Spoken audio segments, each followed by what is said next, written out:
How's it going, everyone? It is Andre Williams, and over here we talk stocks and we focus on one thing: always protect your profits. And today we're going to be talking about Lucid and as well as for SOFI. We saw some strength inside of these markets, and we also saw strength in both of these stocks, so let's go over it. Now, we see Lucid closed at $16.44, being up 2.88%. On the low, it tested $15.96, and then on the high, testing $16.84. When we take a look at the volume stats on the day, you can see we traded at 10.934 million shares, and the average volume over 10 trading days is at 14.015 million shares. So we had below average volume, and we saw some strength in the stock. When we take a look at our chart, which is a daily chart, we can see that we have price action below all of our major moving averages, and this has been continuous for quite some time, which is a 50 EMA to 21 EMA, and as well as for the 9 EMA. We did see a high at 1684, which was a higher high from the previous day. We also did form a higher low as well. So seeing that we're having some support here right at that $15 and mid 90-cent range is definitely a good look for the stock, and it makes it very doable. And I know bulls are going to be looking for this to make a move going to $17. If you can get to $17 and reclaim the 9 EMA, that would be a good look, being at $17.21.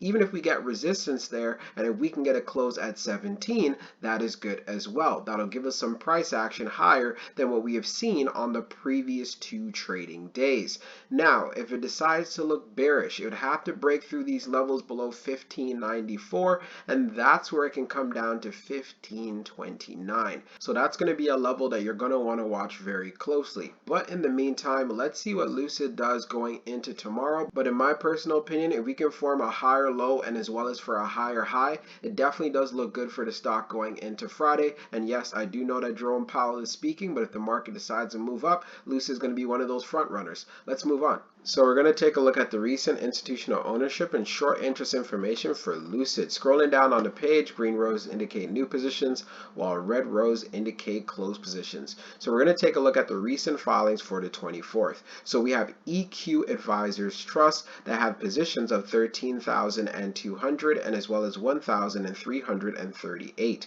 We also have Van Eck Vector Social Sentiment ETF that purchased 77,562 shares, and we have EQ Advisors Trust again that purchased 3,642 shares. We also have EQ Advisors with 3 more positions, which is at 82,300, 43,149 shares, and as well as 4,508 shares. And again here at 46,170 shares, and we have T. Rowe Price Midcap Index Fund that purchased 12,631 shares. So it's clear to see institutions have been loading up, especially EQ Advisors. Now, when we take a look at the short interest, the off-exchange short volume ratio is at 57.18%, and then for the off-exchange short volume, it is just over 2.46 million shares. Scrolling down on the page, the short shares availability is at 250,000, updated 28 minutes ago, and then for the short ball fee rate, it is at 8.42%. When we take a look at the history of the short volume, we can see for the close of the 22nd, it is at 68.95, and then for the close of the 23rd, it is at 57.18. So that is a significant decrease right there. And then when we take a look at the short interest percentage of the float being at 20.86%, it does continue to have short squeeze potential. We also have to take into consideration Tesla's going to be splitting their stock tomorrow. So will this provide some sympathy for Lucid? Hey, we're going to have to wait and see. But we did see a lot of strength coming through the EV sector, and Lucid was able to benefit from that by giving us a green day. Let's take a look at SOFI. So taking a look at the chart for SOFI, we closed at $6.45, being up 4.54%. On the low, we tested $6.37, and then on the high, testing $6.87. When we take a look at the volume stats on the day, you can see we traded at 112.009 million shares, and the average volume over 10 trading days is at 55.881 million shares. So we had well above the average in regards to volume, and and we saw some strength in the stock. Now, when we take a look at our chart, which is a daily chart, you could see that SOFI had a strong gap up. We also were able to have price action above the 21 EMA, which is at 685, and we tested a high at 687. No surprises there. We know that Joe Biden did have his speech in regards to student loan forgiveness. So seeing that SOFI had this strong gap up, that means we have to pay attention to the gap here to the downside, which is around 625. Since it closed at 645, it is not that far off, and a 20-cent pullback is definitely seeable for this week. So if it decides to do that and fill in the gap, that's where things can get interesting, and then we can look forward to another move up. Keep in mind, if this does occur, this would give us a lower low than what we saw today at 637. So that would break the pattern, because right now from what I'm seeing, we have a higher high and as well as a lower low.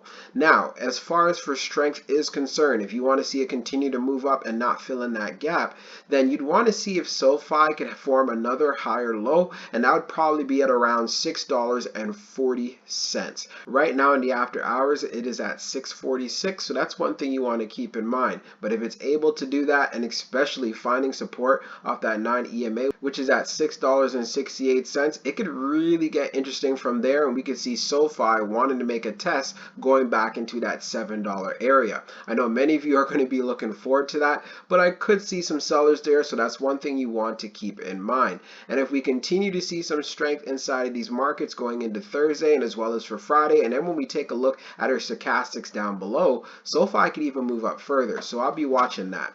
Now, if it decides to fill in this gap and then break down further and break through the support that we have at $6, you guys know the next level you want to watch is right here around 576. But in my personal opinion, SOFI continues to look good. Let's move on to the short interest. So we're going to take a look at the recent institutional ownership and short interest information for SOFI. So scrolling down on the page, green rows indicate new positions, while red rows indicate closed positions. So let's look at the recent filings for the 24th. So we have T. Rowe Price QM that purchased 68,150 shares, EQ Advisors Trust, which purchased 110,508 shares, and as well as 123,000 shares. We also see them with two more positions again with 32,800 shares and 89,290 shares. We also have T. Rowe Price Midcap Index Fund that purchased 18,889 shares, and we have a short position from AB Select US Long Short Portfolio Advisors class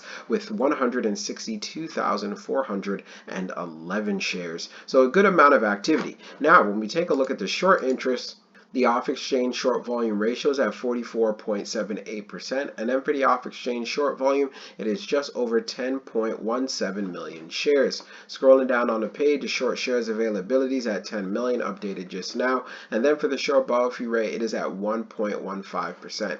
When we take a look at the history of the short volume, we can see for the close of the 22nd, it is at 49, and then for the close of the 23rd, it is at 44.78. So it did go down a bit, and then when we take a look at the short interest percentage of the float being at 15.19%, SOFI does continue to have short squeeze potential. So that pretty much sums up the video for today. So it's going to be very interesting to see what things look like going into tomorrow. Like I said, we do have GDP numbers that are going to be coming out, and it will have an impact on the market, and we want to see what's going to happen with SOFI and as well as for Lucid. But we also have to take into consideration we do have Jerome Powell that is speaking on Friday, and if he ends up being dovish, we could see the market continuing to move up, and both of these stocks can benefit. So if you came to this channel and you're new here, consider subscribing if you enjoyed the content, and if you found a lot of value in this video, make sure you hit the like button. I'll be talking to you guys real soon.